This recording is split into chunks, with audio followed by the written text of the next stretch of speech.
Hey there, CAC. Drayton here.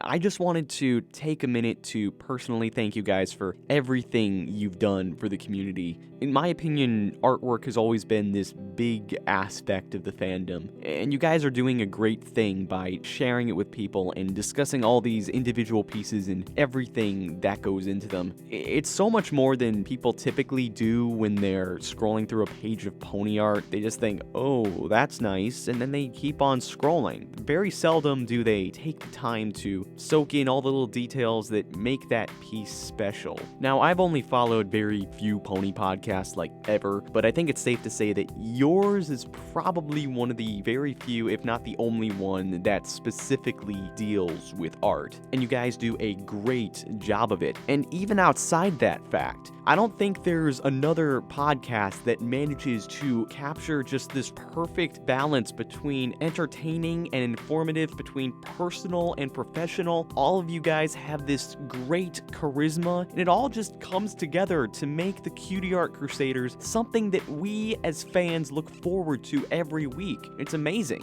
You guys have something truly special on your hands here, and I don't know if we as the fans, or you as the creators even, fully realize the true extent of what we're dealing with here. When your show isn't inspiring people to pick up a pencil or a paintbrush or what have you and try to make art for themselves, it's impressing upon them this greater understanding of artwork. You're teaching them how to think artistically. They leave with this greater appreciation for what goes into a piece of artwork. They can look at a piece and understand how the artist made it. They can pick out all the style and color choices and subtle nuances that mean something and make the piece unique. Through the Cutie Art Crusaders, people are better able to see the beauty in the world around them, and that is just an amazing thing. And I just wanted to thank you guys for that. Rainbow Plasma, Burned, Flutterguy, Atmospark, you're all awesome, and you do an amazing job. I figured the holidays was as good a time as any to tell you guys that. Probably not as good as an anniversary or something, but still, just thanks again. Thank you so much. And I'd like to wish all of you and all of your followers a very happy hearthwarming and best wishes for a very, very bright and promising new year. Thanks for everything, guys. With love, Drayton.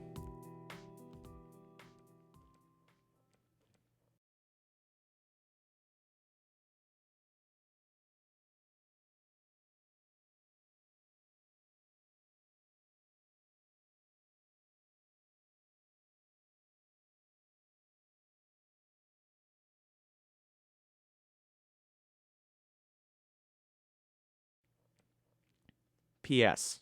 Rainbow Plasma, get off my back. I'm gonna make some more artwork soon, okay? Chill. Okay?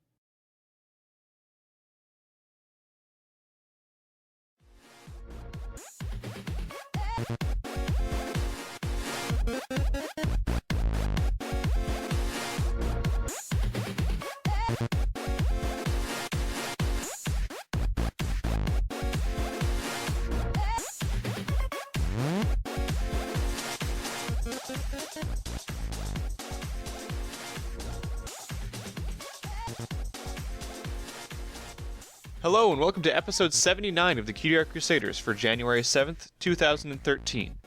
Welcome back, guys. My name is Rainbow Plasma. I'm the organizer and this week's editor, and today I'm joined by Flutterguy317, and I am the media manager for the podcast. I'm Atmospark.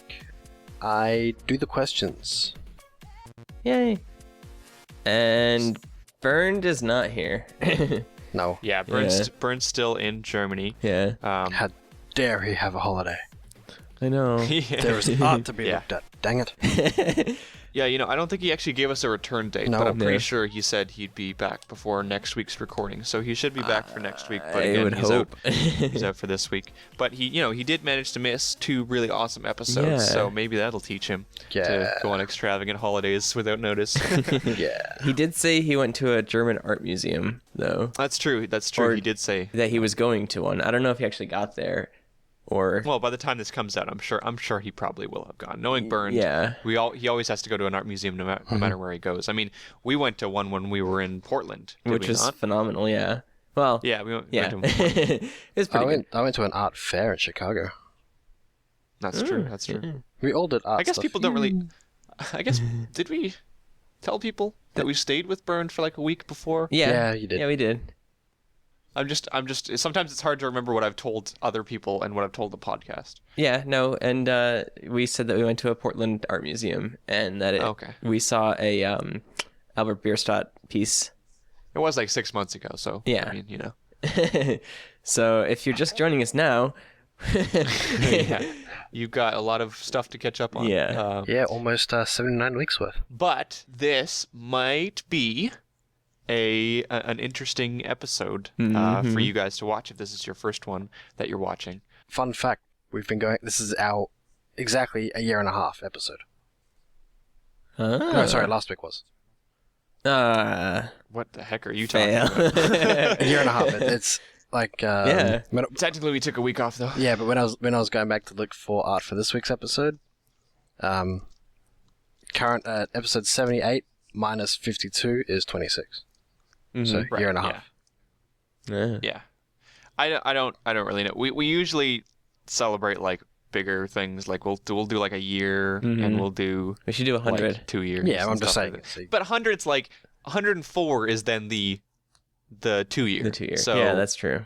it's going to come down to which one is more convenient for us. Yeah. Is it going to be 100 or 104? Yeah. Because if 100 we're off at a con, then we're not going to do one. And then if it's 104, then we'll just like wait. Or if we've got a con at 104, then we'll do the 100. Whichever one's easier. We've got a little bit of we've got about a month of flexibility, which is Yeah. nice. But hopefully we don't have to do like 101 or 102. Nah. We'll figure something out. I'm sure it'll be fine. Yeah. Yeah. So you sent me an interesting picture yesterday of your car thermometer. Oh And yeah. it was- Yeah, so I sent a picture, and I guess I'll have to take this off my phone and put it on the screen. It was -21 outside, and my car usually isn't the best reader of it, so I actually went online to check what the weather was in my city, and it was a high of -22, with a low of like -29. So it's really, really cold here, and it stayed that way again today. Like it's still like a -23 out right now, probably lower because it's later at night. Yeah. But yeah, apparently it's going to get much warmer. Like it's going to go up to like 0 within a couple days, which is really nice. That's good. Because I'm going back to school soon, so I'm actually going to have to like go out more often. Yeah. But Yeah, for the where past I week. live, Yeah. the expected top today is 32. It's currently 9 o'clock in the morning, and it's 36. that is you know 32 isn't horrible. It's not that but bad, yeah, but you are 36 living is in a gonna different be- hemisphere. No, 32 so. is the yeah. expected top. It's currently 36. It's more, and it's not even midday yet. Jeez. Yeah, so so you, have- you live in the middle of an Australian summer, and I live in the middle of a Canadian winter. So either way, we've got pretty bad weather. it's like the extreme opposites. And Yeah. I'm more towards your end, Plasma. Yeah. Because I think it was like -11 today, maybe -16 where I am. That's not exactly warm. No, So. it was really cold. And Yeah, I had to- -20 is scary though. Like once you get into that's kind of like hitting 40 in terms of warm. Like once you hit 40, that's like heat stroke territory. Yeah. And you know, like it becomes more than just a hey, some idiot stayed out all day kind of thing. Yeah. It's more of like a no, you can get this. Like the average person can get heat stroke in 40. The average person can get really bad like frostbite in -20. Yeah. If you're not prepared for that. Yeah. So yeah, we're dying slowly here. Slowly. I've also been like the thing about winter is that I don't like winter because it doesn't have that much sunlight. Like don't get me wrong, I'm a pretty indoorsy kind of person. But, you know, sunlight is so essential for like moods, and like having the sun go down at 4:30 today. Like we're recording this and it's like what, 6:30 now? Like the sun's already been down for like 2 hours. And it's just like, oh, it sucks so much. Yeah. I hate it. By the way- that's my least favorite part of the winter. I think that's the first time we actually mentioned the time that we record. Well, it's different every single week. Yeah, that's true, because we like to kind of Yeah. Saturday beforehand. morning at 9 a.m. Yeah, but yeah, that's my least favorite part of the winter is the shorter days for sure. I like having more sunlight. I think you were mentioning Atmospark, something about vitamin D that might have something to do with it. Yeah. I haven't researched it or looked it up or anything, but all I know is that when less sunlight rolls around, become more and more like grumpy. So you need your daily dose of vitamin Doge. Vitamin Doge. Yeah. Well, maybe I'll pick up some vitamin D at the store and see how that helps. Anyhow, speaking of vitamin art. So you, sneaky devil, we had no idea what the theme was going to be until like we sat down at our computer today, and well, to be fair, most of that was because I'm like awful this week at organizing things, not necessarily because I was sneaky, but because I was awful at organizing things. Okay, but so you unorganized. Yes. So, but like I had an idea of something fun that we could do for the new, because like last year when we were doing our New Year stuff, and this has been a year since this happened, but last year we did our like fan art thing for the first time, and like that's when we realized that all of you are nuts and send in tons of amazing fan art. It's true. And so like last year was kind of preoccupied, but this year we didn't have the same thing, and I didn't want to do another fan art thing. I think we've reached a point now where we don't need to ask for fan art anymore. No, we expect it now.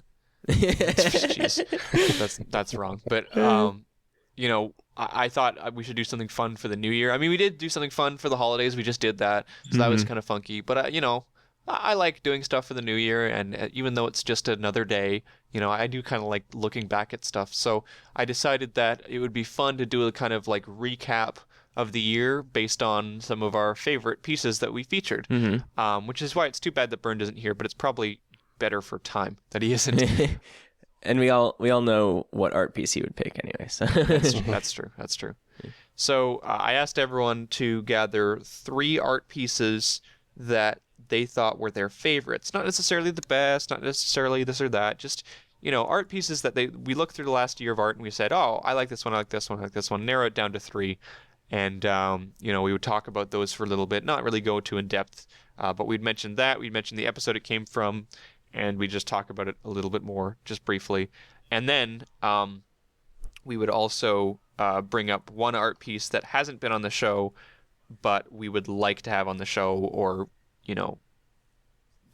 or just an art piece that we liked in general that wasn't on the show. So that's our kind of format for today. We're gonna have 12 art pieces in total, 3 from each of us, and then that fourth one from each of us. But yeah. Does that make sense? Did I explain that well enough, guys? I guess. Yeah. We know what we're doing anyway. Everyone else just sit back and listen. Yeah, that's fair enough. Yeah. All right, so to make it even more even, because we always do like an order with these things, and I think it's kind of meh sometimes that we always have an order. So I thought it would be fun if we started doing stuff a little bit more randomly. This is really not like you. You're like so organized. This episode is just like, yeah, we'll go out of order. Well, like I don't know. I just think it's more fun than it. We always have the same order all the time, so I think we should mix it up a little bit. The same with this episode. I think we should mix it up a little bit every once in a while. Yeah. So I'm gonna go to random.org and min 1 max 3. I'll be 1. This episode sponsored by random.org, by the way. No, it's not. I will be 1. Flutter Guy, you will be 2, and Atmos Bark, you will be 3. And Atmos Bark's always 3. Well, Atmos Bark's going first this time because I just rolled a 3. Okay then. You're number 1. I'm number 3. Oh. Where's my list? Hang on. I lost my list. There it is. Okay. So I'm ready to go. Mm-hmm. Okay. I'm gonna go in the order that I've got written down here. So my first one is from the Burn and Pinky Dash Show, episode 39. It's Flitter, Cloud Chaser, and Rainbow by Mystic Alpha. I chose this one for that episode as well, because I absolutely love Mystic Alpha's style. I also really, really love Cloud Chaser. So this whole thing is just fantastic for me. For those of you who may or may not know, I actually got a commission for Mystic Alpha, and it's adorable. It's very similar to this actually with the blue background like that, just a simple gradient background, which is quite effective because it brings out the characters. Yeah, I don't know what else I can say about this. I just really like this piece. Mm-hmm. Yeah, you really do like Cloud Chaser and Flitter. Do you like their color schemes, or do you like I know Cloud Chaser's got like a really original kind of design to her. I do like the colors. Yes, I like their hair actually. The hair design is pretty I think nice. Cloud Chaser's got a really interesting design because it's not just the hair, but it's also like she's got like extra eyeliner on, which is a really interesting touch. Yep. It's really cool. Yeah, I do like Cloud Chaser.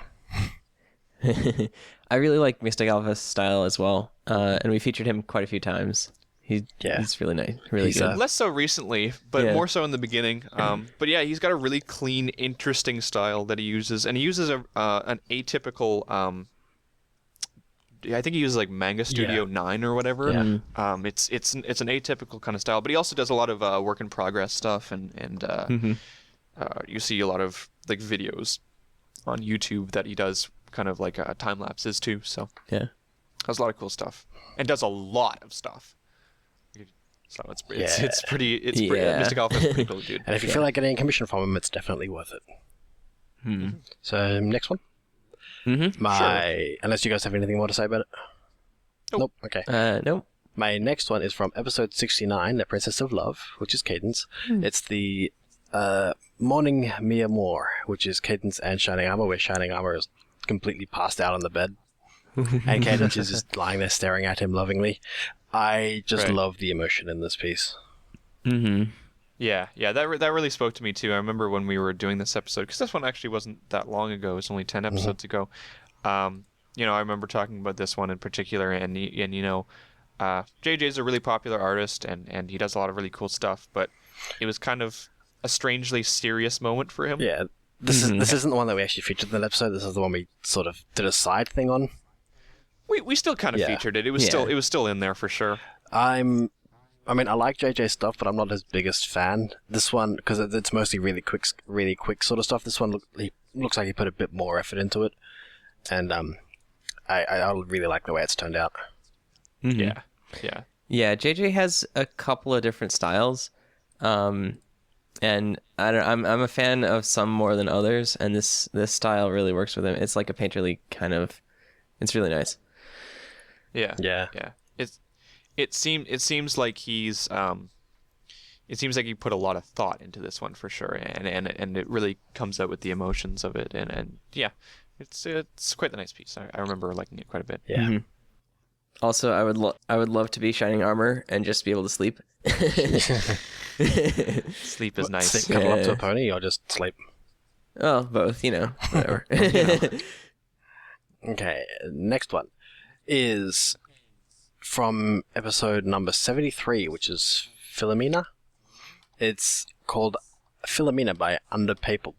Underpable. And I can't pinpoint exactly why I love this piece, but I think it's just purely because of the simplicity. It's really effective for what it is. I love the simplicity in not just this, but in a lot of things, like the previous one and even the one before that. It's all really simple. There's no big flashy in it, and it's really, really well done, and I love it. Yeah, I really like the styling in this, and I like the line art, because it's a lot of artists do this, as they'll like vary the width of the line art, and I don't know, it just makes it really cute and simplistic and stuff.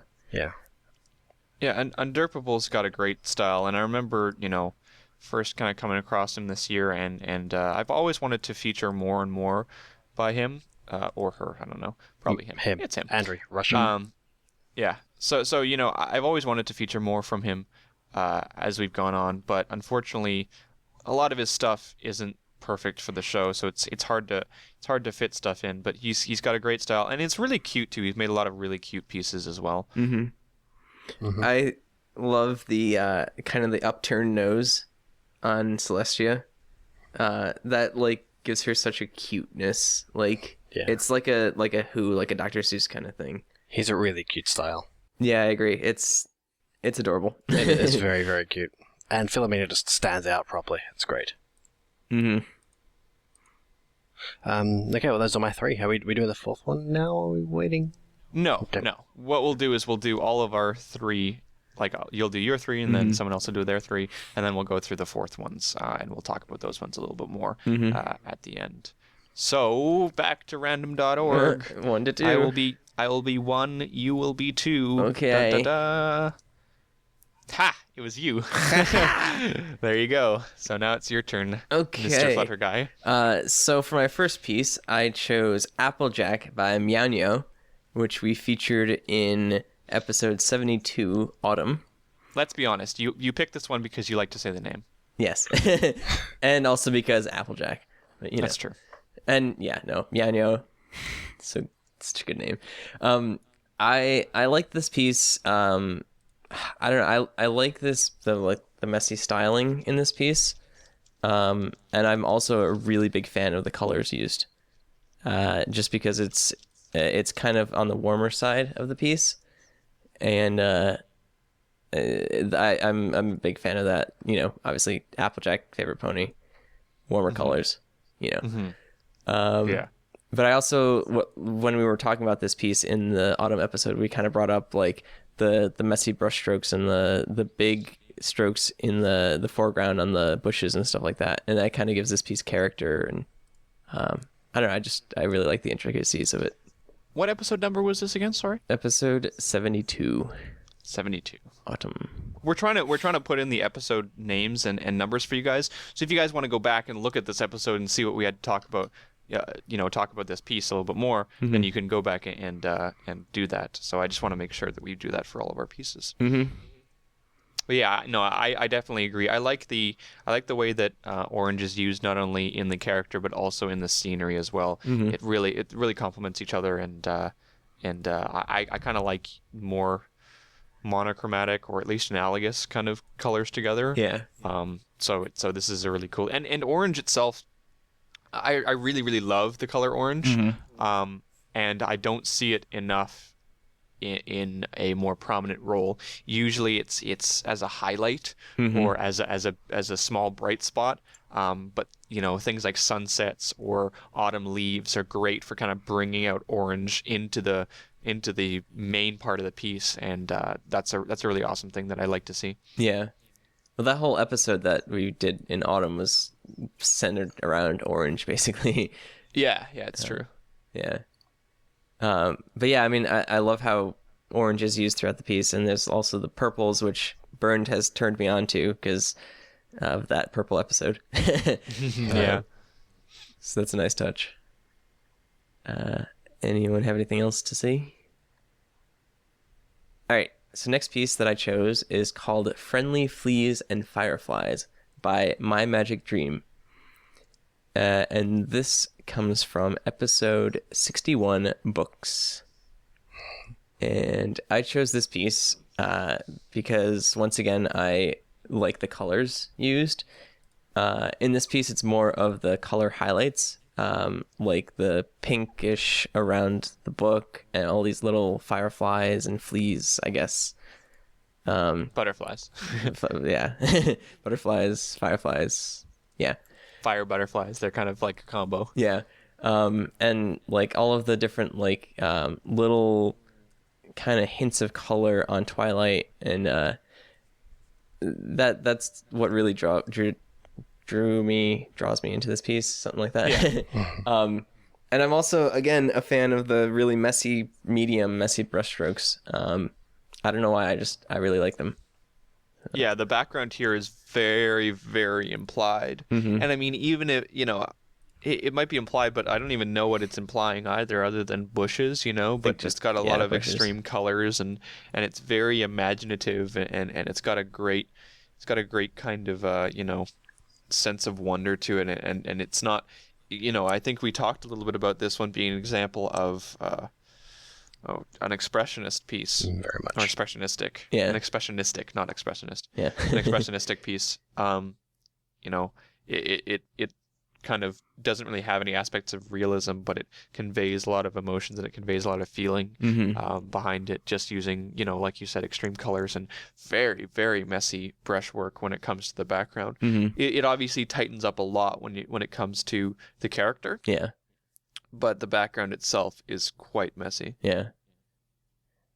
Well, like between the last piece and this piece, I'm kind of a sucker for, obviously well done colors, but I really enjoy like color highlights or uses of like extreme color in a really well done manner, like these highlights in this piece. Yeah, I like when you look at these highlights of pink and purple, you can see that they're so bright that they're not just light pink and purple. It's almost like they get whiter in the center. Mm-hmm. It's a really interesting trick that you can use because, with lights, like with colors like with pigments, the more intense they get, the darker they get generally. Mm-hmm. But with lights, the more intense they get, the whiter they get. Yeah. So, when you look at a really intense purple light, it'll start to go white in the middle because the light just gets so intense that it's not just it's not just purple anymore. So it was a really interesting touch to do that in this piece, and I don't actually see it done a whole lot. Yeah. I know, that's why, like, I think Miano does it quite a bit, and My Magic Dream is known for it, and Raiko Illis does it quite a bit too. So That's that too. yeah, I'm a big fan of all three of those artists. Mm-hmm. All right, so my last piece for this little 3-piece shindig is called MLP Morning and Evening Ponies by Blixit.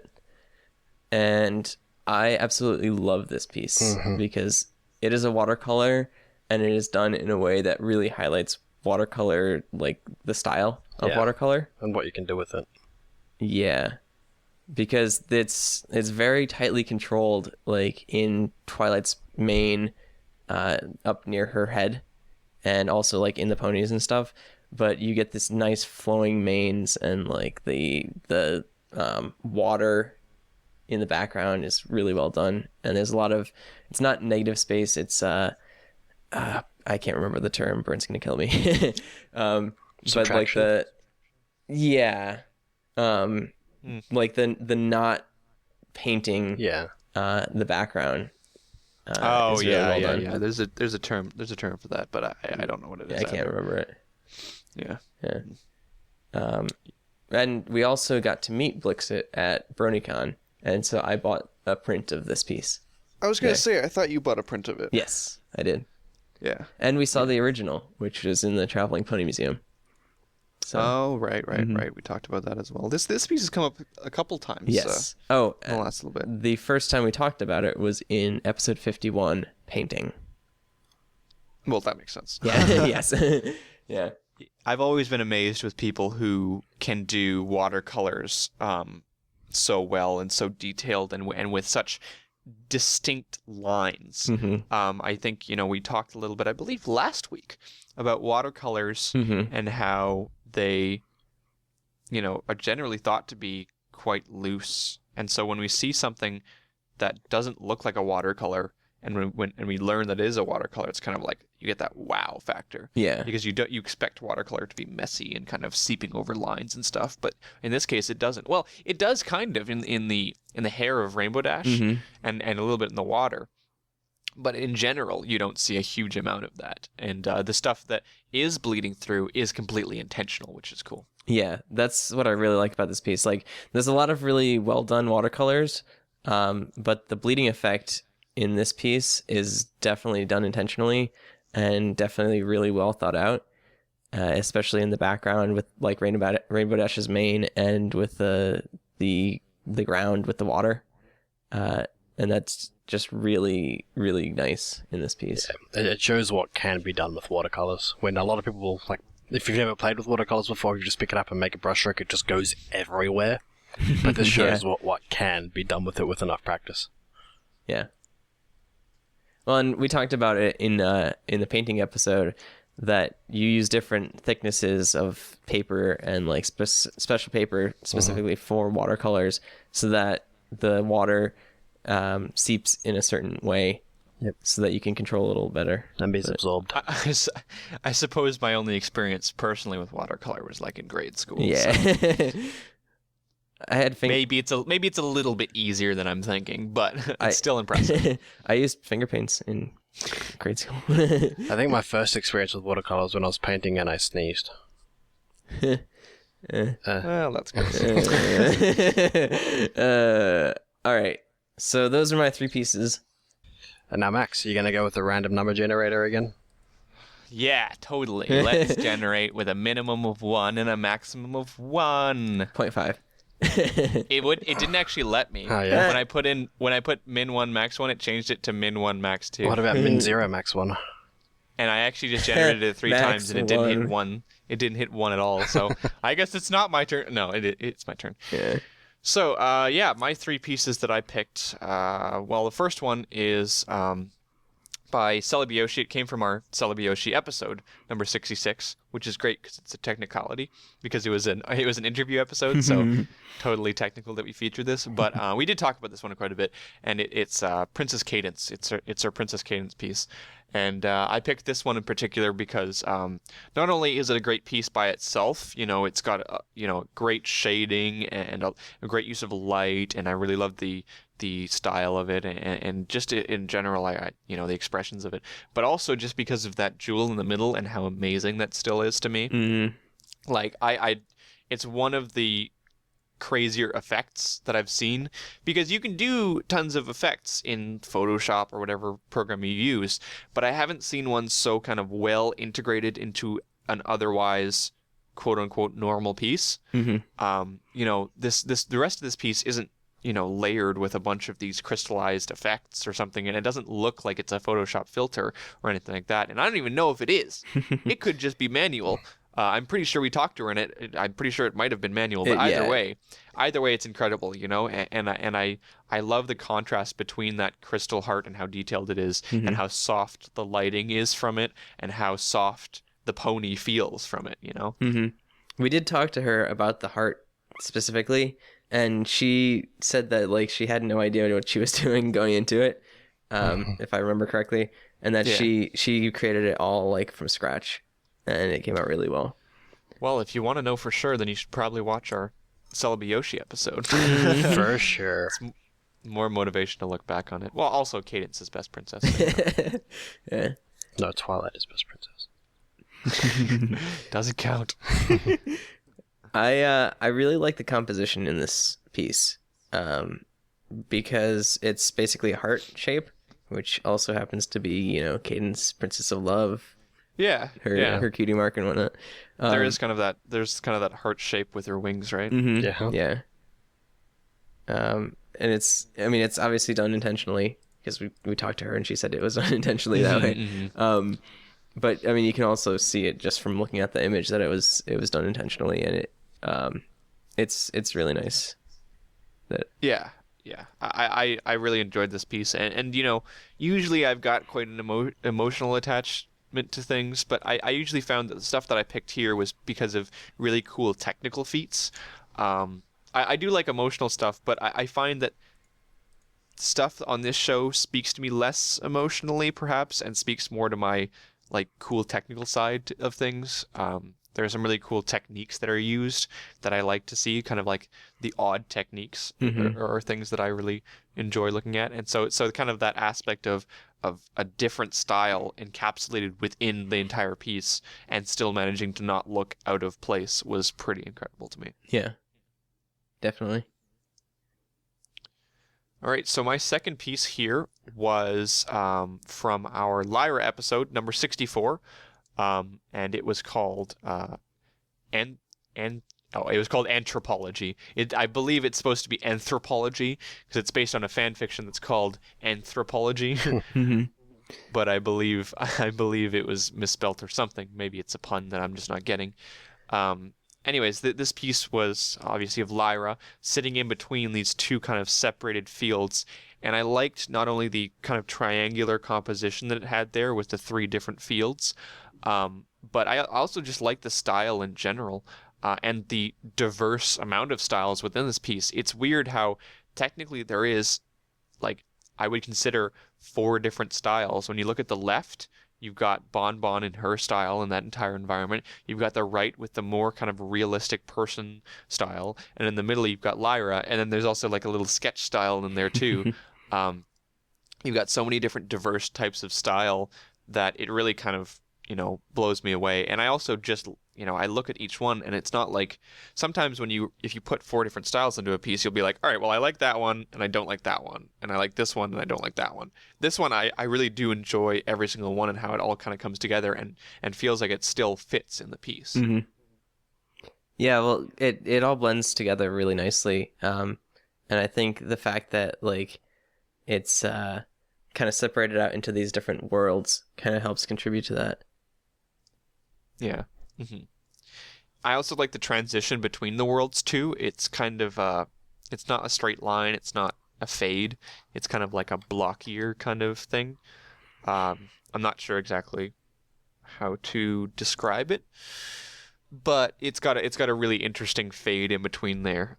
Yeah, it's almost like a raggedy fade, kind of. Yeah. I'm pretty sure raggedy's not a word, but because I don't have anything better, it's now going to be called raggedy. Yeah. Really? Yeah. A Raggedy Andy. Mm-hmm. Yeah. I'll question that, but okay. Question. Just because it was a title of something doesn't mean it's a real thing. Like, let's be fair here. Question your face. Why is it? The word glorf doesn't mean anything, but if I created a character called Glorf, you couldn't say that glorf was a word. If I say gack to you, do you know what it is? Oh, we're not bringing up gack again. They sell gack in my country now. All right, well, raggedy. I don't care if it's a real word. It sounds silly. But again, because I don't have a better word, it's technically called raggedy. Every word sounds silly when you say it many times. Yeah, there's a term for that. Book. Anyways, my third piece was from our Derpy episode, which was episode 57, and it's entitled, aptly, Derpy Hooves by Tarantad0, or Tarantado. And this one I picked because it had like 3 or 4 things that when I look at it are really, really cool artistic choices. And one of the interesting things I liked about this one is the fact that I could actually tell the reasons why the artist chose to do things. You know, a lot of times you make assumptions, or you make guesses, or things are implied to you. And this one really spoke to me because there were 3 or 4 things that kind of stuck out to me. For example, the texture was put there there was 2 textures. You know, there's that underlying texture, that kind of grungy thing, and then you have the checkerboard texture. But then the checkerboard texture fades away when you get to the character because they want to focus on the character. There's also that kind of ring that's put around the character's head, and the light also brightens the most behind the character. And there's like 3 or 4 of these techniques that are used that are odd and out there, and just kind of like there's no huge rhyme or reason to do it other than the artist went, this will be interesting, this will be interesting, this will be interesting, and putting them all together, which doesn't sound like a great idea, but it came out really well, and it looked like an artist having a ton of fun experimenting with styles and experimenting with techniques and experimenting with textures and lighting and all this different stuff that came together in such an interesting way. Yeah. That's the thing, like, if you're working on an art piece and you want to try different things, you can do that, and like if they kind of work together, it will come out into something that looks really cool, like this piece. Like, you have a lot of different things that really kind of put the focus at Derpy's face in this piece, and they're all different. Like, you have the lighting in the background, you have the ring, you have the texture and stuff like that, but they all work really well together. Yeah, and they work towards a similar purpose, which is to bring you into the face, to bring you to that focal point. Obviously, he was quite proud of the face, and so he wanted to kind of focus on it and bring your eyes into it. And I think it's, I have a hard time believing that someone would look at this piece and within the first 10 seconds wouldn't look at that face, Mm-hmm. And I think a lot of that comes from the fact that, these different drawing forces. It's like there's 3 or 4 different things subtly pulling you, as opposed to one giant thing going, look at me, It's kind of 3 or 4 things that draw your eye in slowly, which is a cool little thing that was done there. Yeah, it's a different styling. Like, you have some pieces that will really focus on the lighting to draw your eye in, which works well on like more realistic scenes, I guess, or like scenes with backgrounds and stuff. But this is like a standalone derpy flying piece, and it works really well. It makes a sort of generic looking pony into something more than that, with the shading and the effects and the backgrounds and the textures, that sort of thing. Whereas if it was just a pony, if it was just derpy by itself, it wouldn't be as interesting as it is with the rest of it. Mm-hmm. So if you're looking at something that you've made and you think, this kind of looks kind of boring, try playing with effects and stuff like that. I mean, just have fun with it. It's the benefit of digital art. If you don't like it, just Control Z. Yeah. Yeah. Add some stuff to it, maybe remove some stuff, see how it goes. You have that benefit of having digital art, like you were saying, where you can just pick something out and delete it, and it's not a permanent thing, So, yeah. Yep. So those were our each of our 3 favorites from this year in no particular order. So now what we're going to go on to is our fourths, kind of our pieces that we haven't featured but would like to, or just that we liked, for whatever reason. It's kind of like our, this is an interesting piece that we wanted to bring up that we haven't before. So we'll go in the same order here that we just did. So we'll go Atmospark, Flutter Guy, and then myself. But we'll talk about these ones a little bit more in depth, perhaps. But we'll still kind of keep it open because we might want to feature these again in the future at some point. Yeah, that's the thing. Like, these pieces are things that we might want to feature in the future, or things that we haven't featured just because they haven't come up yet, or there's not really a theme that would fit well with them or anything like that. So yeah, you might see some of these pop up in the future again. Probably more than likely, seeing as we want to feature them in something. Exactly. yes, Exactly. yeah. Anyways, Atmospark, go ahead. I will start. Okay. So, mine that I picked is called Anything for You, Madame Leflower by Karzani. This is currently my desktop wallpaper, just so everybody is aware. I love this piece. It's just everything about it just embodies crazy, and it's fantastic. Like, you got the bright greenish sort of background, which you don't really see that often, and you got the bright splotches of what look like paint on that. It just reeks of chaos. And then you've got Pinkie Pie with that creepy looking stare. Her eyes aren't derped, which is good because it would make it probably look a little bit strange, but you got her with the straight hair instead of the poofy hair, which is what you see in that episode where she goes nuts, which was episode 25 of season 1. One of my favorites. Everything, and then she's giving cake to Madame Leflower. Everything about this is just crazy happy. Not really, really happy. Like, not crazy happy as in really, really happy, but crazy as in insane happy. And I love it. Yeah, she does kind of have that. It's weird because, just based on the background, I think, because there's also another version of this one with an actual background on it.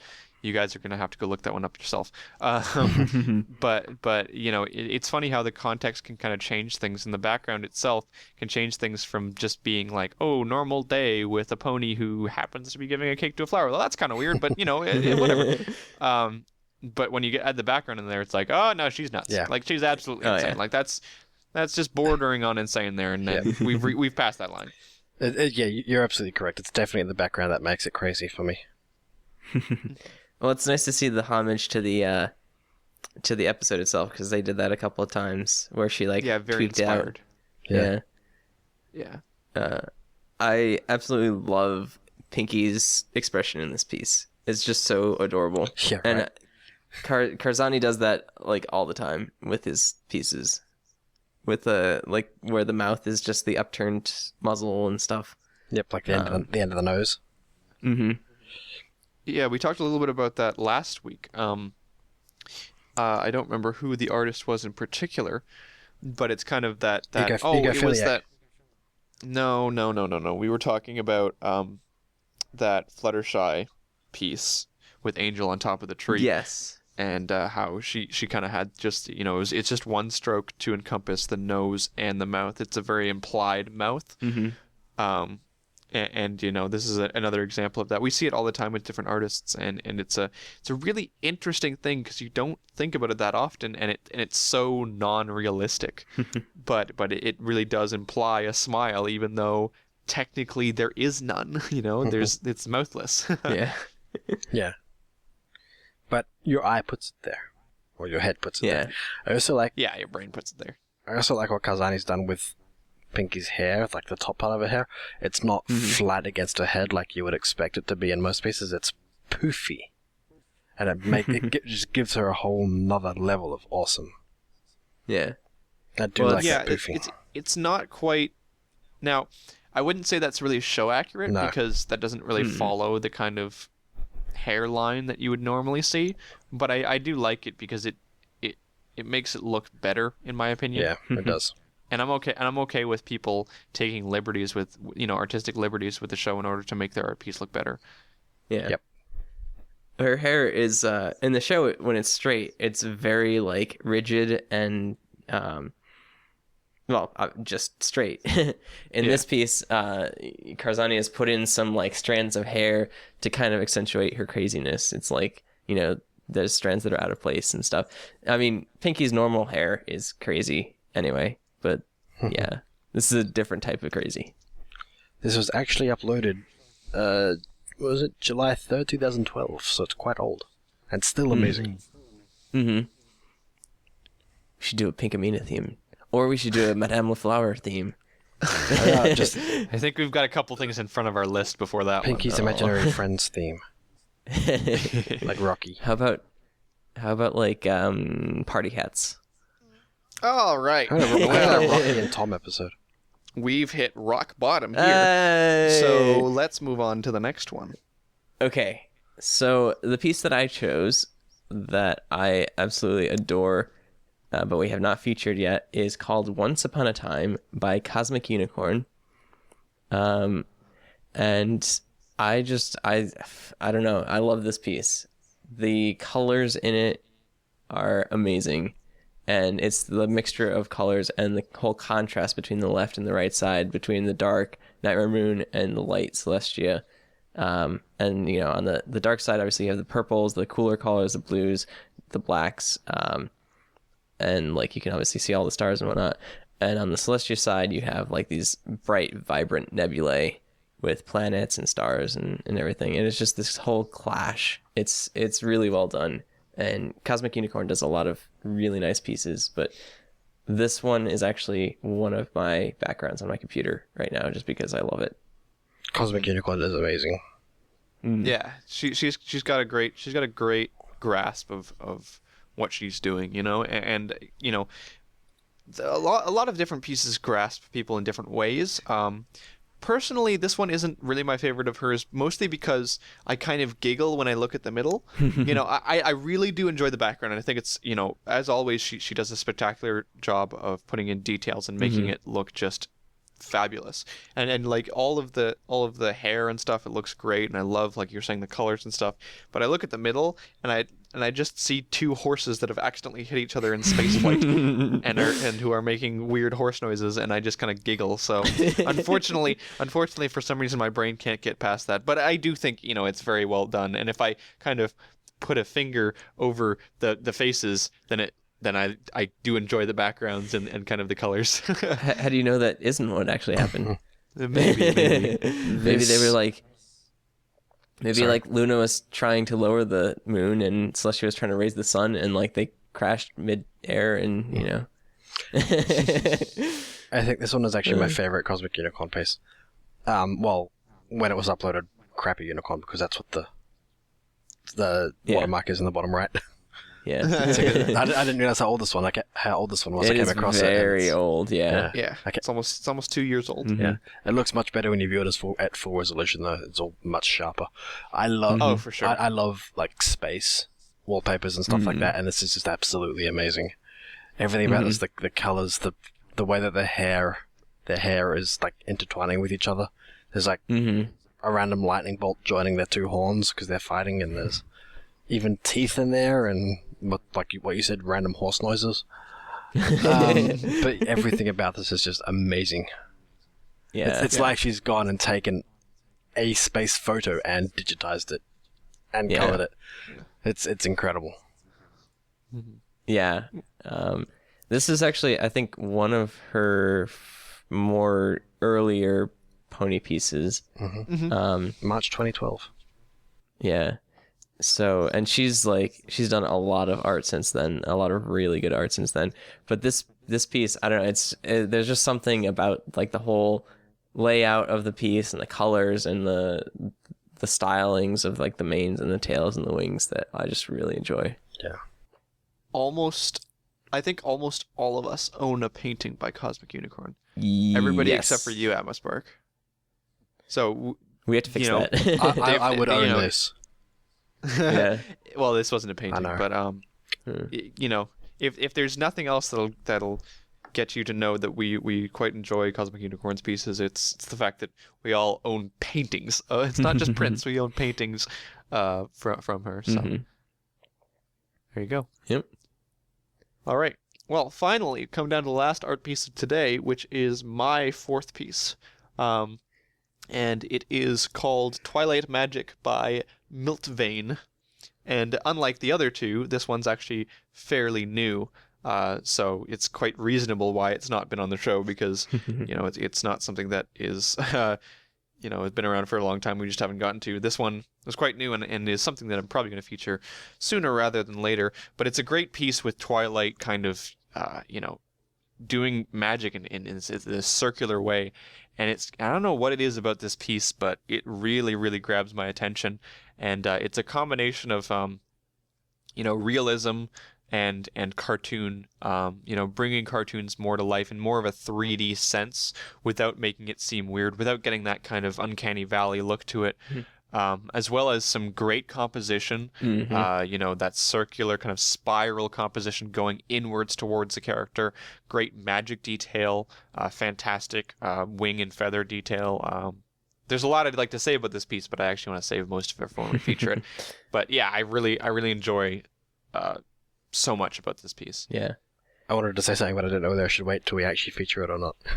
No, just say it. We'll say things again when we feature it. Yeah, I don't know. That spiral that she's got going on is kind of strange, because if you look to the bottom ones, it's going away from her, but if you look at the top, it's going like into her, which is kind of it's interesting. It goes from her wing joint at her body around and out towards the bottom right.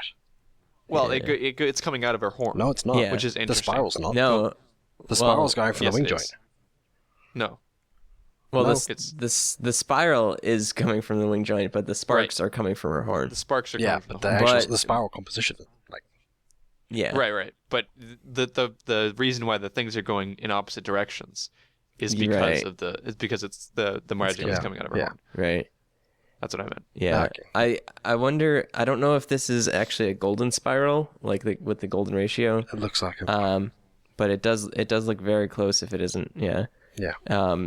And I really like that whole composition in this piece.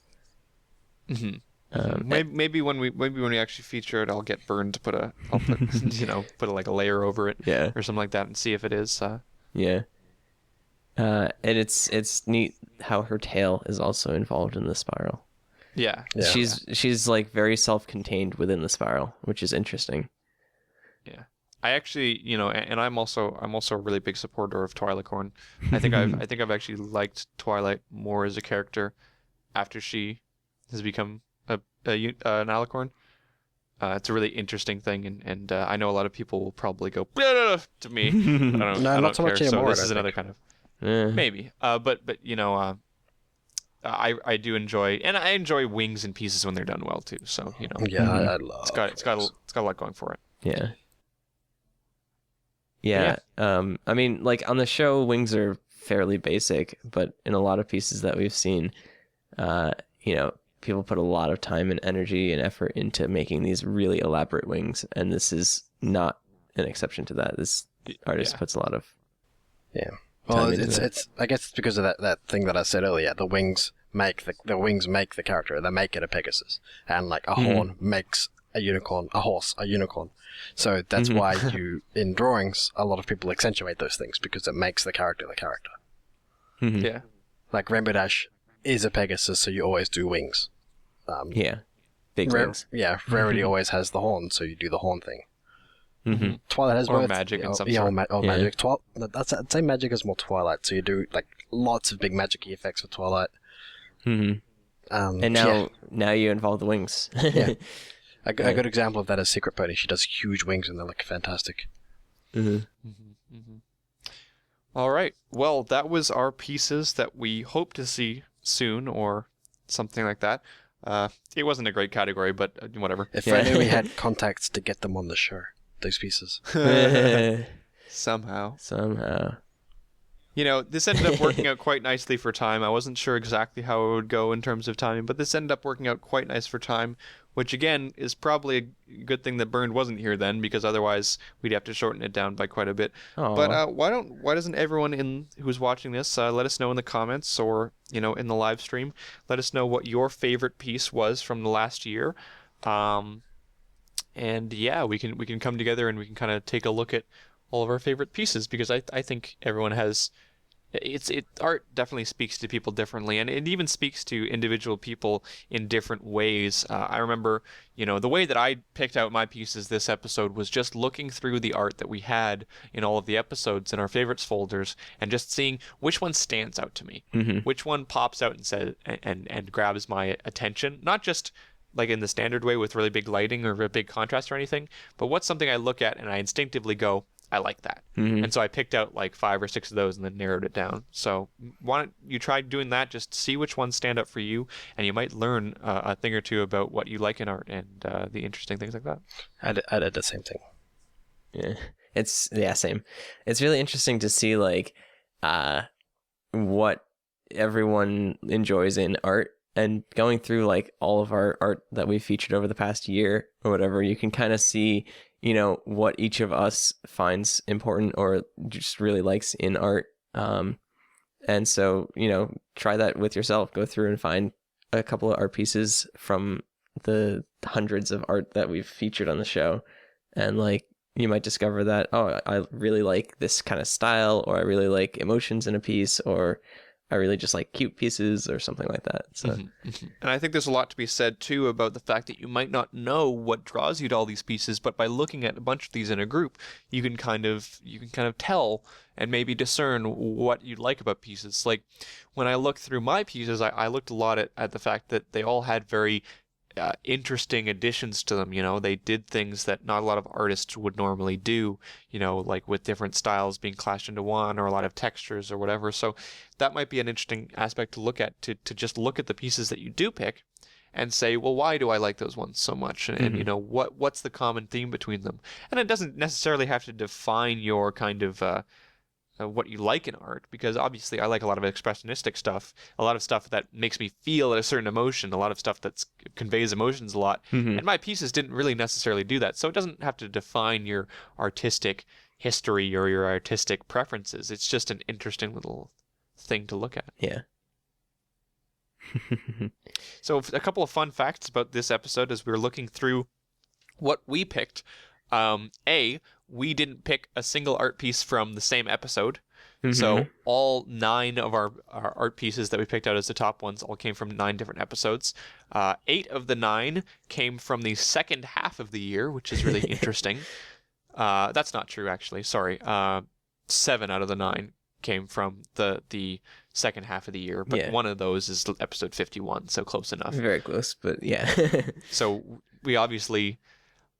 I'm not sure if I would attribute that to changing tastes, or perhaps the fact that these are more recent in our memory, but we didn't just go by memory, though. That's the thing. Yeah, we went through all of them. I don't know. I think it might be a little bit of changing tastes. Over time we kind of adapt as we see so much art. Our tastes for things kind of adapt. It's interesting to think about. The other interesting thing is nobody picked the same artist as each other. That's true. That's true. We had 9 different artists. 12 technically, if you count all of them together. Yeah. And not all of them are well known. A lot of them are sort of small. Yeah. I would kind of be interested to see what Burned would pick. Maybe we'll do a quick little thing next week. Yeah. Is that going to be the entire episode next week? Yeah, I think so. No. I'll make him do it in like 5 minutes and just mention the pieces. Yeah. I'll make him mention the pieces, but not go into them too much. Yeah, maybe we'll do that for next week. Yeah. Sounds good. Cool. All right. Does somebody want to do plugs? I can do plugs because I didn't do it last week because I wasn't here. Oh, yeah, by the way, we're not doing questions because we spent so much time on the art. Yeah, but we will get back to them next week. I'll just do plugs slowly to get it up to an hour. Yeah. Yeah. I'll do a that we haven't done an in-depth one for a while. All right, sure. Go ahead. It's beginning of the new year. Let's go all out on the plugs. Yeah, do it. Okay, so we have a DeviantArt page, which is cutieartcrusaders.deviantart.com. If you go there, you can see current episode, You can also have a look through the favorites folder. You can see all of the stuff that we featured on this episode, also previous episodes. So if you want to see them in high definition, you can go see them there. We also have links to our individual pages on that page, so you can go and favorite us and watch us and talk to us, etc., etc. We have what else do we have?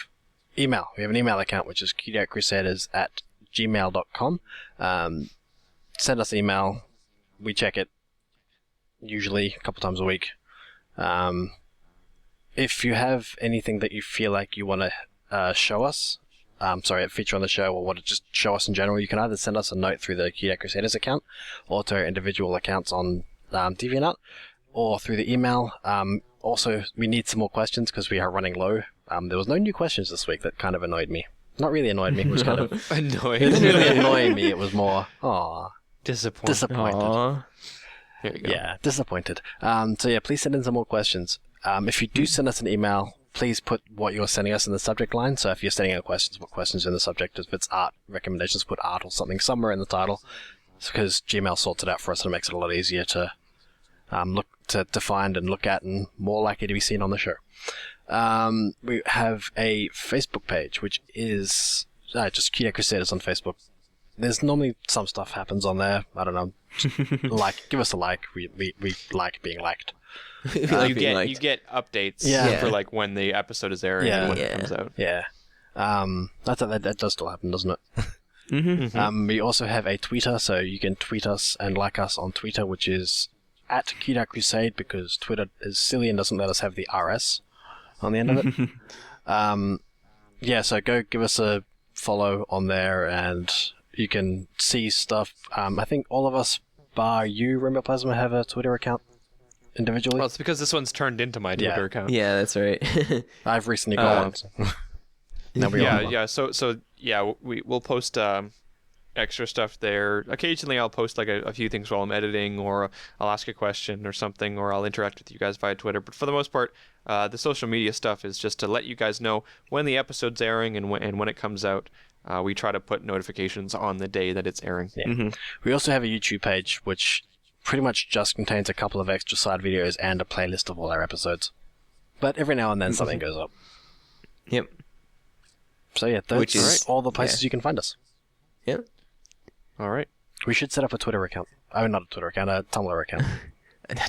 We shouldn't. And an eHarmony account. Now that I agree with that. Wasn't it Match.com? Match.com. That's right. Yeah, it was Match.com. Match.com/Cutie Crusaders. Yeah. Do it. Is that a thing? I'm going to go look at that now. Probably one of our crazy fans have done it. You guys aren't crazy. You're amazing. Okay, I just want to point out, we specifically didn't point out fan art this episode because we love every piece of fan art that we get. Mm-hmm. It is true. Good point. Yeah. So we featured some fan art last week, which was our holiday theme. Yeah. And we featured fan art throughout, just kind of mentioning it and whatnot. And last year was all fan art. But yeah. So we will put up our next week's theme right now. So this is what our theme is going to be for next week. And you should come back and so you can watch it. Yeah, you should. And also stick around. Because we have a spoiler cast. Yeah. Yes. Yeah. We do every single week where we talk about a new episode of Ponies. We talk about ponies. For about 20 minutes. Yeah. All right. Well, thank you guys for watching.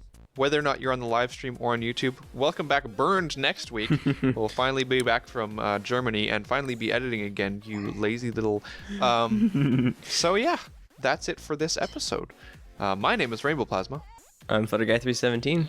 I am Atmos Spark. And we'll see you guys next week, or for our spoiler cast right after this. Bye. Bye.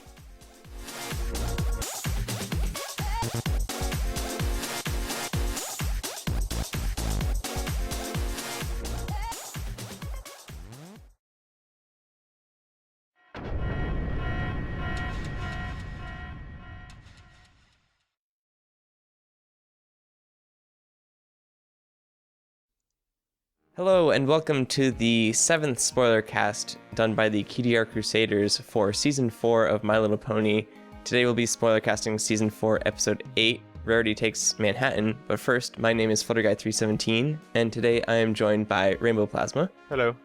And Atmospark.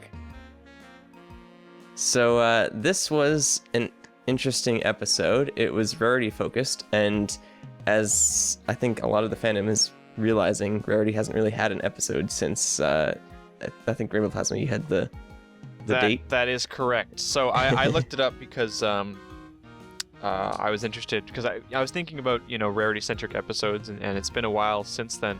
And so I looked it up, and I found out that the last time there was a Rarity episode was Season 2, Sweet and Elite, which a couple of fun facts about that. That is 763 days ago as of recording, which is the Saturday that it came out. So the time in between the two episodes was 763 days, which is over 2 years. In fact, the last time that Rarity had a Rarity-centric episode was Saturday, December the 3rd, 2011. Wow. We didn't even know that Twilicon then. That would put that episode before either Flutterguy or myself had even watched My Little Pony in the first place. Yeah. So this was the first live Rarity episode that either one of us had seen. It was quite shocking to me to think about that. But it's been quite a long time. So Rarity fans rejoice. Yay. She's finally got her own episode of this season, unlike last season, apparently. Yeah, I know. Poor Rarity, she gets left out. Her last episode was the episode that Becoming Popular came out with. That is a fantastic song, though. And So I'm gonna let it so slide. long ago, though. I'm gonna. It's my headcanon that either A, she was working on her dresses for 2 years, or B, that the song was so awesome that she just decided to take a break from episodes. Well, I mean, it hasn't been like 2 years in the show, right? Oh yeah. I don't think anyone's formulated. We've seen her. We have seen her. She just hasn't had an episode. Well, we have seen her. Well, of course. Yeah. But I don't think it runs one for one with real life. I'm not sure anyone's set up a timeline yet, but people have even shown that some episodes aren't even in the order that they're shown, Yeah. So. Yeah. Anyways, enough about timelines. This isn't Legend of Zelda.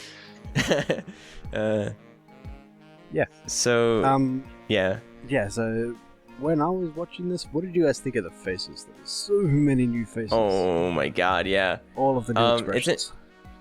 It's interesting because this is the second time we've seen a custom pony in the season. The first is Harshwinny, who we saw last season, because she does all these crazy expressions and stuff.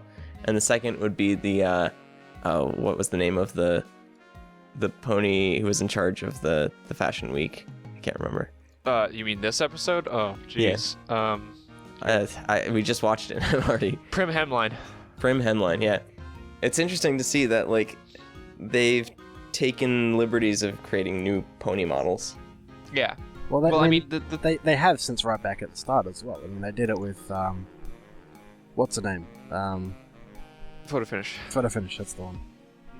Right. And it's not just every now and then episodes. They do it all the time. Yeah. Well, what we found when we were looking through, because the writer of this show was, or not the show, the writer of this episode was David Polsky, who made a bunch of other episodes as well throughout all the seasons so far.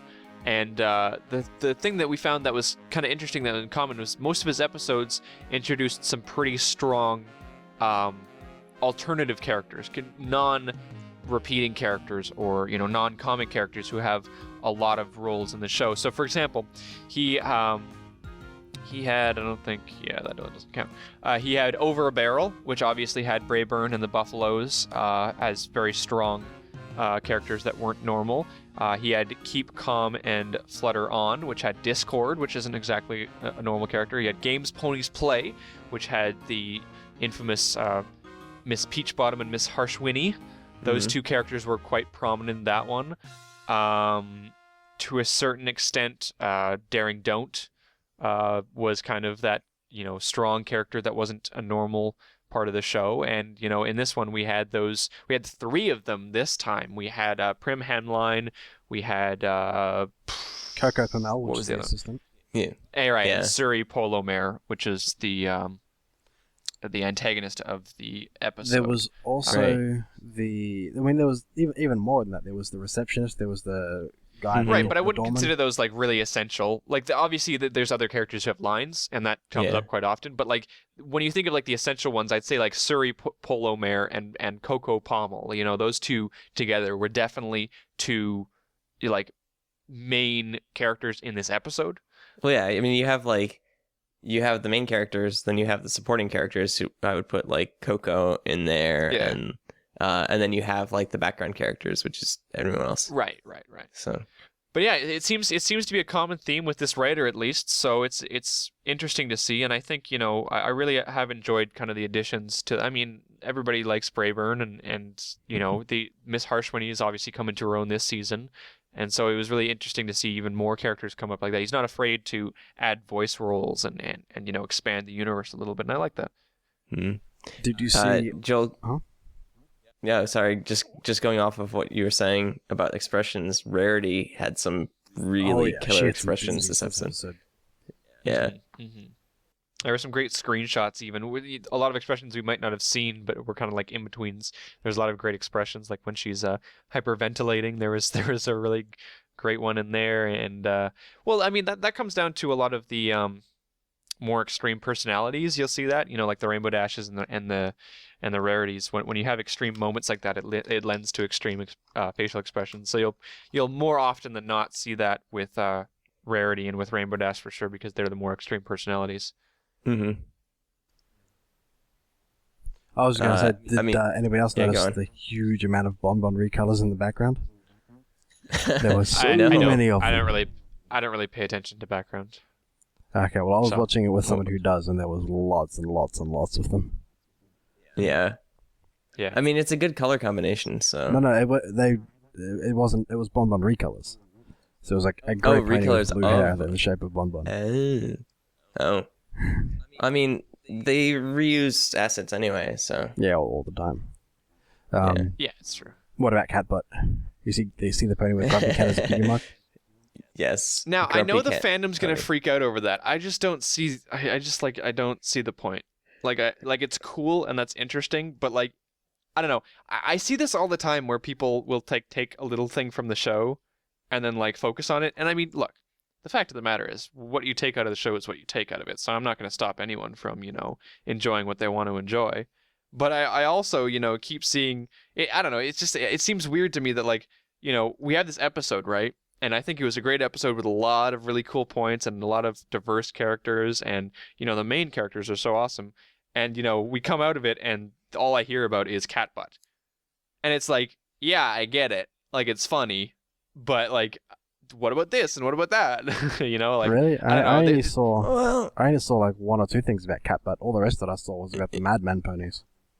Yeah, there was Mad Men pony references and stuff. What Mad Men is, so...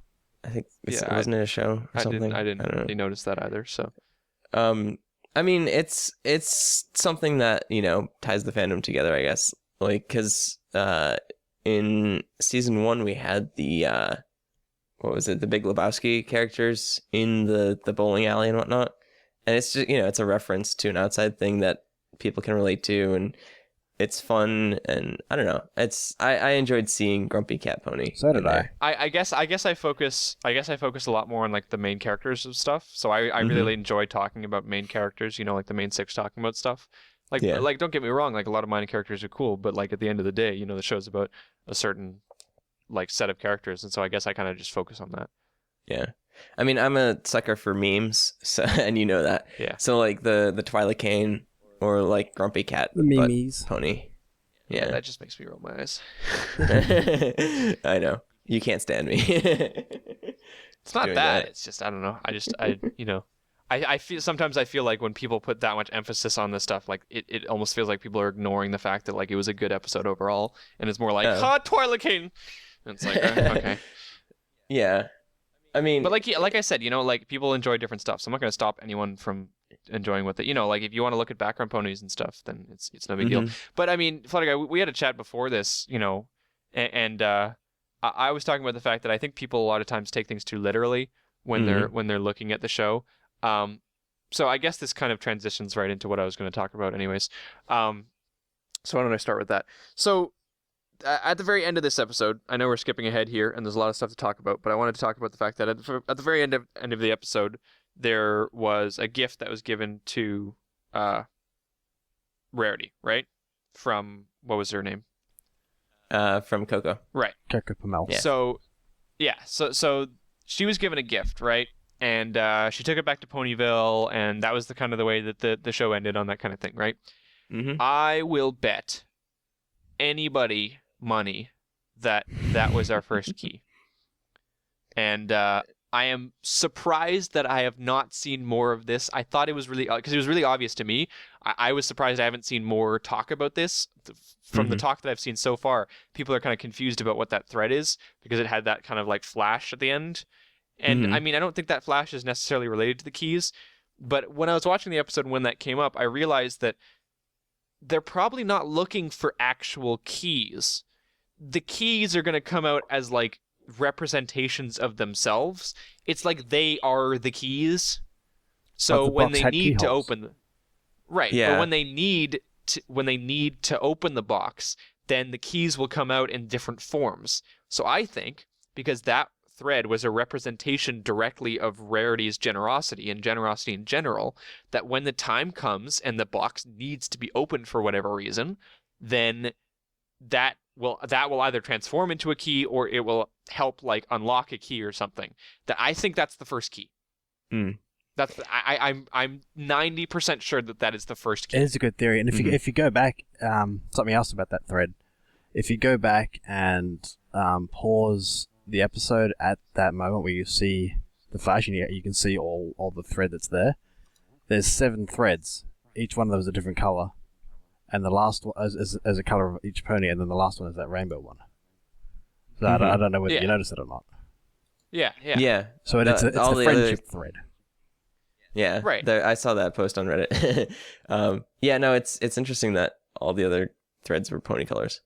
I mean, I didn't think about it before, but I highly doubt there's just going to be keys hiding around that they're going to happen to find. I think they're going to write it in a way that says like the keys are within all of you or whatever, and it's going to come out via these gifts or the things that we find. You know, I wouldn't be surprised if we saw like more of these objects that are in the episodes where the ponies kind of like discover things about themselves. I mean, hell, we had an entire song in this episode dedicated to her element. Exactly. Like to me that screams that this element was about Rarity and being her element. Exactly. I was going to say the exact same thing. Yeah. It was, and she was going on a lot about her generosity in this one, and then there was a lot of elements in this one because was it Applejack with her being honest at Rarity type thing. Yeah. And I knew your element is honesty and everything.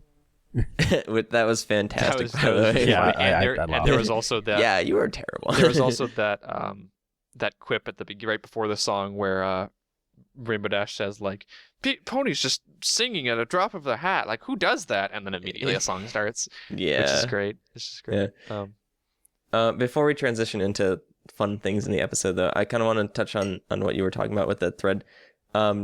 We've seen quite a few cliffhangers so far in this season. Not really cliffhangers, but just like suspense moments at the end of episodes, like the Fang last week and the Shadow in the Castlevania episode and stuff. Right.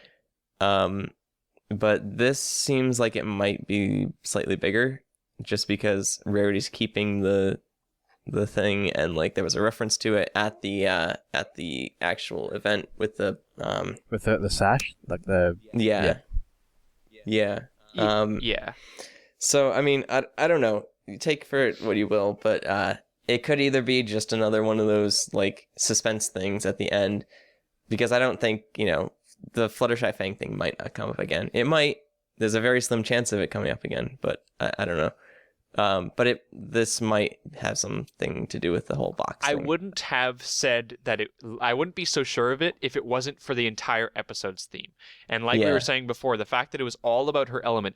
Previous episodes of Rarity, I don't remember exactly, but I'm fairly certain that previous episodes of Rarity haven't been so centered around her element before. No. And so I wouldn't be surprised. And if another episode this season comes up that directly deals with with the whole idea and problems that come with someone else's element, then I am gonna change my prediction to be like 100%.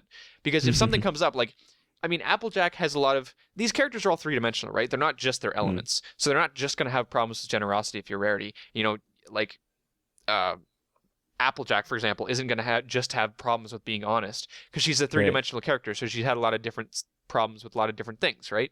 But if there's an episode, for example, let's say like an Applejack episode that comes up that directly deals with honesty, that says the word honesty more than twice in the script, and then has an object at the end, then I 100% guarantee that's what it is. And so that's why, because there was it was like put out there, like, this is the generosity episode. The song was called Generosity.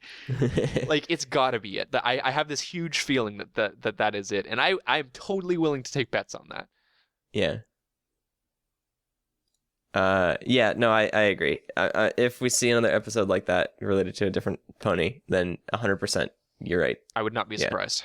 Although they might not come soon, because like I said, they're probably going to group them up closer to the end of the season. Well, we're still waiting on the Equestria Games too. That's true. Which is probably also going to come closer to the end of the season. Probably going to be the finale, so just saying. I wouldn't be surprised. Yeah. Actually, yeah. I mean, I'm pretty sure that the two events will probably be connected at some point. And there'll probably be some sort of big villain, and then they'll have to, like, they'll be like, oh my gosh, we don't have the elements of harmony, what are we going to do? And then they go and they try to like, look at the lockbox, and they say, oh, we don't have anything, and then something magical activates, and ooh, then the elements come out of them, and they unlock the box, and something's in them. I don't know what's in the box. Dude, do you write this show or what? I totally future spoilers, man. I totally get where the writers are coming from, and like it sounds like such a sound thing to do when it comes to writing the show. Like it makes a lot of sense. Yeah, but I'm gonna guess that it's not as straight cut as that. I'm guessing that's probably. I'm just making like those predictions are much less sure for me, but I just have this really, really, really big feeling that thread is the first key. Yeah, and I'm calling it right now that thread's the first key that we saw. I might be wrong, actually. Maybe there was a key shown before and it wasn't as obvious. But I think that was the first key. Anyways. Anyhow, yeah. There was a song. Perhaps an app. There was a song. There's a key. No. A key had nothing to do with her kindness. Her tooth is a key. Her tooth is the key. She'll just bite the box. Honestly. I mean, why not? And then they all become our ones. And live happily ever after. Oh, for God's sakes. Yeah, I like the song. Yeah, it was very really Broadway-esque. Well, I mean, we mentioned last week that the show is going in so many different directions in terms of like styles of stuff, and it's just, I mean, it's almost like a Rarity style now because it was similar. I feel to some of Rarity, but like every single song is so different, and that's what's really incredible. There's been a lot of songs recently, actually. Rarity is kind of a Broadway style pony. Yeah. She's very flashy, very showy. Very high class. And so it makes sense. Yeah. So it makes sense for her songs to be like that. Like Art of the Dress, not as Broadway-y, but it's still very poppy, very catchy. And it has like, very similar instruments that are used too, if you notice between different things like that. They're very similar instruments. It's not very often you see something, I feel like every single character has their own kind of feel for songs. And then there's exceptions, like last week's, which was obviously very different. But that comes with the fact that they've all got their own singing voices, and, different voices blend with different styles, better or worse. Which reminds me, because we haven't really heard a Rarity song in a while. Just a great job overall by Kazumi Evans, who's the singing voice for Rarity. Just a fantastic job. I mean, we always talk about the other ponies because they don't sing as much, so you always root for the underdog, right? But we should just put it out there, like, just a fantastic job. But Rarity's got a great singing voice. Yep. So we're kind of coming close on time here. So do you guys have anything else to wrap up this spoiler cast? I mean, it was overall a really fun episode. Yeah, I liked it. Again. I liked it. I mean, season 4 has been a lot of really fun episodes, and this one in particular seems to have a lot of impact on the overall, like, overarching theme of this season. Guarantee you, That's a key. Whereas like the other episodes, like for the past couple of weeks, have been, Bit of fun. I guess, kind of standalone, bit of fun episodes. Like, yeah. So I don't know. We'll just have to see and wait. Oh, and see. fun fact: Tabitha, according to her Twitter page, thought that she was being written out of the series in this episode because if you listen to the episode, just like the speaking parts of the script, she never mentions that she wouldn't be doing the costumes because she offers Coco the job, right? Hey, why don't you do these? You know, Yeah. What do you say about that? It sounds like, do these with me. Right. Like, And so she No, thought she was it's- being written out of the show. I got you go do my job, Right. Yeah. and but like with I'll the- check with the- in on you every now and then or something.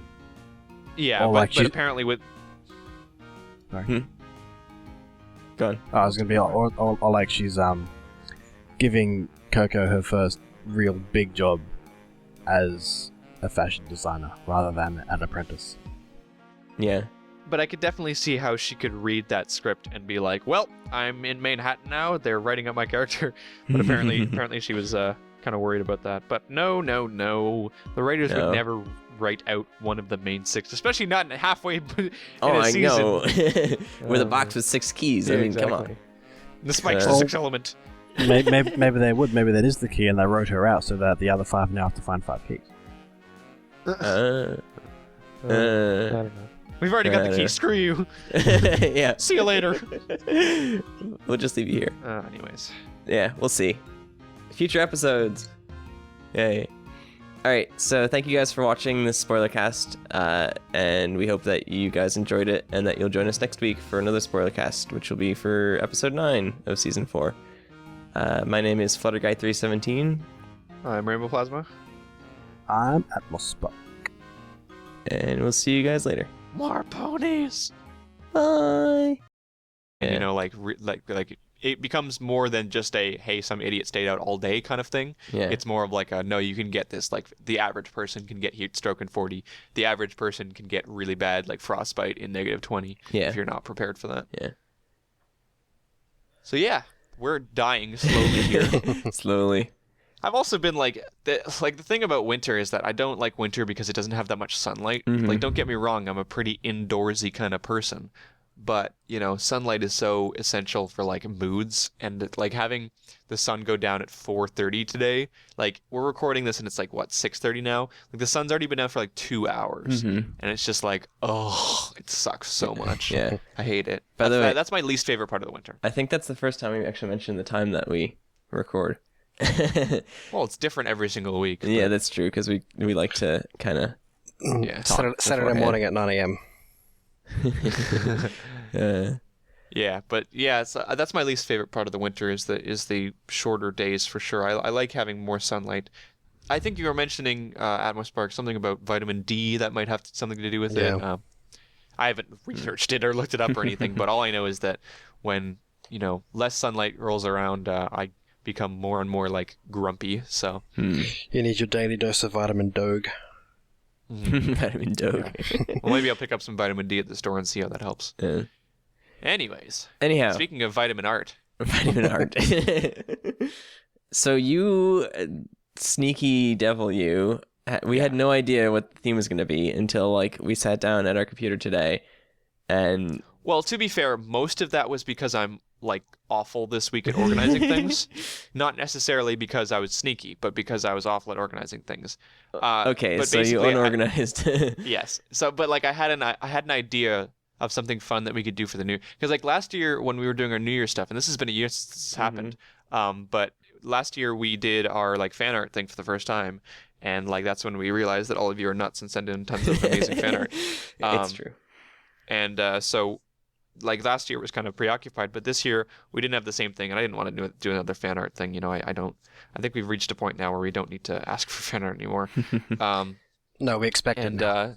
jeez, that's wrong. But I thought we should do something fun for the new year. I mean, we did do something fun for the holidays. We just did that, so that was kind of funky. But I like doing stuff for the new year, and even though it's just another day, I do kind of like looking back at stuff. So I decided that it would be fun to do a kind of like recap of the year based on some of our favorite pieces that we featured, which is why it's too bad that Bernd isn't here, but it's probably better for time that he isn't.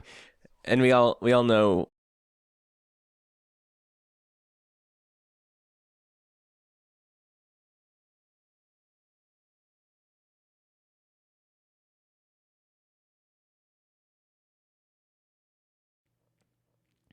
P.S. Rainbow Plasma. Get off my back. I'm gonna make some more artwork soon, okay? Chill. Okay?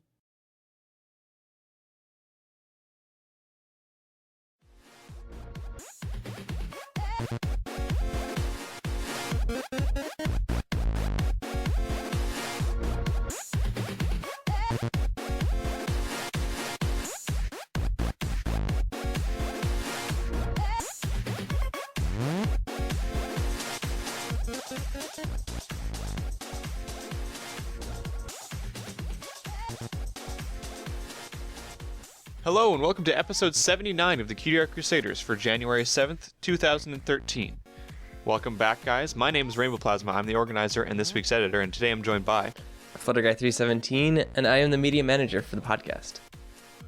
I'm Atmos Park. I do the questions. Yay!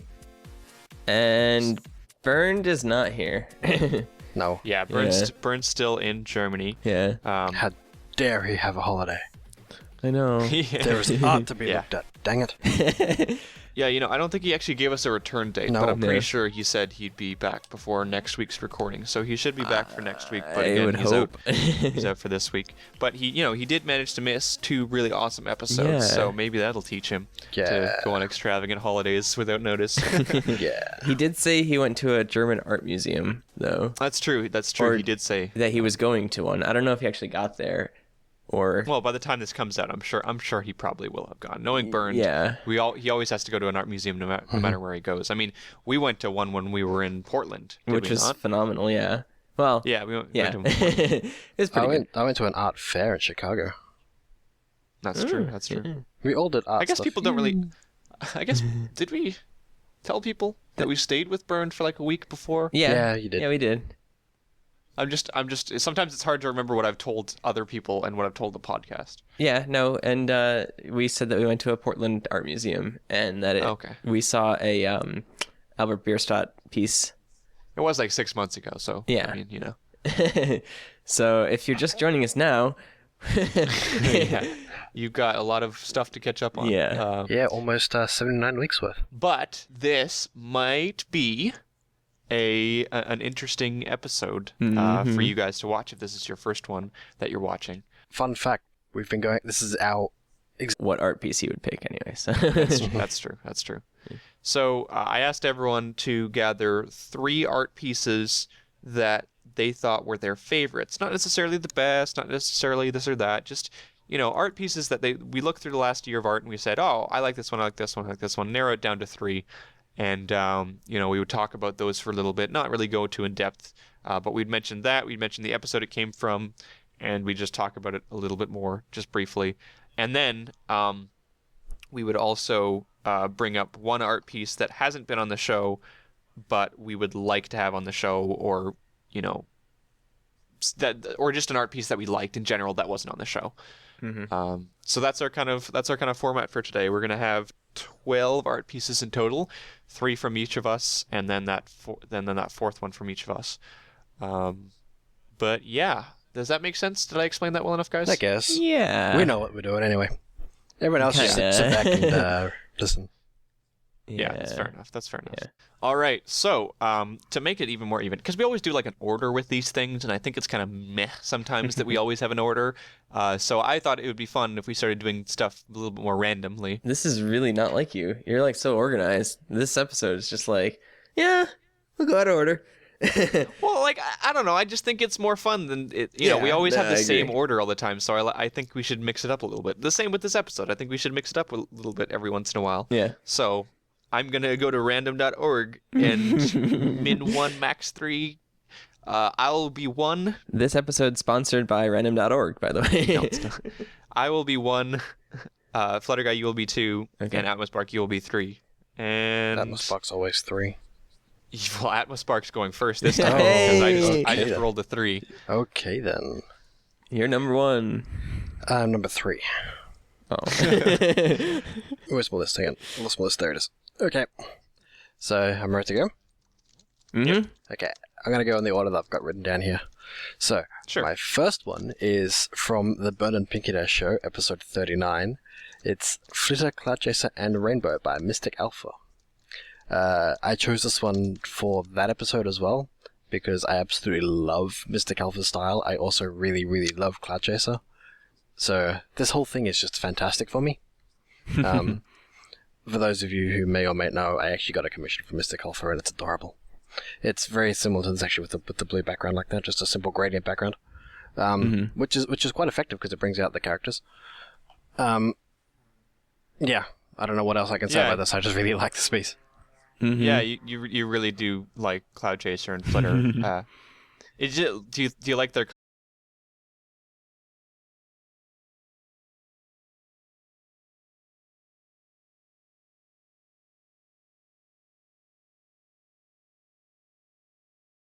Hey there, CAC. Drayton here. I just wanted to take a minute to personally thank you guys for everything you've done for the community. In my opinion, artwork has always been this big aspect of the fandom, and you guys are doing a great thing by sharing it with people and discussing all these individual pieces and everything that goes into them. It's so much more than people typically do when they're scrolling through a page of pony art. They just think, oh, that's nice, and then they keep on scrolling. Very seldom do they take the time to soak in all the little details that make that piece special. Now, I've only followed very few pony podcasts like ever, but I think it's safe to say that yours is probably one of the very few, if not the only one, that specifically deals with art. And you guys do a great job of it. And even outside that fact, I don't think there's another podcast that manages to capture just this perfect balance between entertaining and informative, between personal and professional. All of you guys have this great charisma, and it all just comes together to make the Cutie Art Crusaders something that we as fans look forward to every week. It's amazing. You guys have something truly special on your hands here, and I don't know if we as the fans, or you as the creators even, fully realize the true extent of what we're dealing with here. When your show isn't inspiring people to pick up a pencil or a paintbrush or what have you and try to make art for themselves, it's impressing upon them this greater understanding of artwork. You're teaching them how to think artistically. They leave with this greater appreciation for what goes into a piece of artwork. They can look at a piece and understand how the artist made it. They can pick out all the style and color choices and subtle nuances that mean something and make the piece unique. Through the Cutie Art Crusaders, people are better able to see the beauty in the world around them, and that is just an amazing thing. And I just wanted to thank you guys for that. Rainbow Plasma, Burned, Flutter Guy, Atmospark, you're all awesome, and you do an amazing job. I figured the holidays was as good a time as any to tell you guys that. Probably not as good as an anniversary or something, but still, just thanks again. Thank you so much. And I'd like to wish all of you and all of your followers a very happy hearthwarming and best wishes for a very, very bright and promising new year. Thanks for everything, guys. With love, Drayton.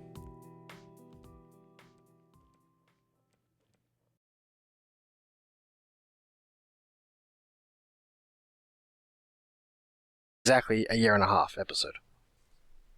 Ah. No, sorry, last week was. What the heck are you talking Fail. about? A year and a half. It's like Yeah. Technically, we took a week off though. Yeah, but when I was going back to look for art for this week's episode, current episode 78 minus 52 is 26. So Right, year and a half. Yeah. Yeah.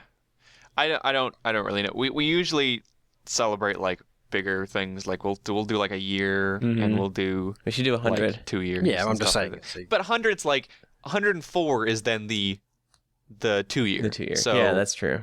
it's going to come down to which one is more convenient for us. Yeah. Is it going to be 100 or 104? Yeah. Because if 100 we're off at a con, then we're not going to do one And then if it's 104, then we'll just like wait. Or if we've got a con at 104, then we'll do the 100, whichever one's easier. We've got a little bit of we've got about a month of flexibility, which is nice. But hopefully we don't have to do like 101 or 102. We'll figure something out. I'm sure it'll be fine. Yeah. Yeah. So you sent me an interesting picture yesterday of your car thermometer. Oh, yeah. Yeah, so I sent a picture, and I guess I'll have to take this off my phone and put it on the screen. It was -21 outside, and my car usually isn't the best reader of it, so I actually went online to check what the weather was in my city, and it was a high of -22, with a low of like -29. So it's really, really cold here, and it stayed that way again today. Like it's still like a -23 out right now, probably lower because it's later at night. Yeah. But yeah, apparently it's going to get much warmer. Like it's going to go up to like 0 within a couple days, which is really nice. That's good. Because I'm going back to school soon, so I'm actually going to have to like go out more often. Yeah. But where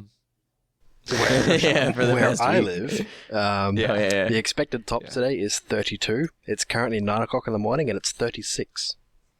That is, you know, 32 isn't horrible. It's not that but bad. Yeah, you are living in a different hemisphere. No, 32 so, is the expected top. It's currently 36. It's more, and it's not even midday yet. Jeez. So you live in the middle of an Australian summer, and I live in the middle of a Canadian winter. So either way, we've got pretty bad weather. It's like the extreme opposites. And I'm more towards your end, Plasma. Yeah. Because I think it was like -11 today, maybe -16 where I am. That's not exactly warm. No. So. It was really cold. And -20 is scary though. Like once you get into that's kind of like hitting 40 in terms of warm. Like once you hit 40, that's like heat stroke territory. Yeah.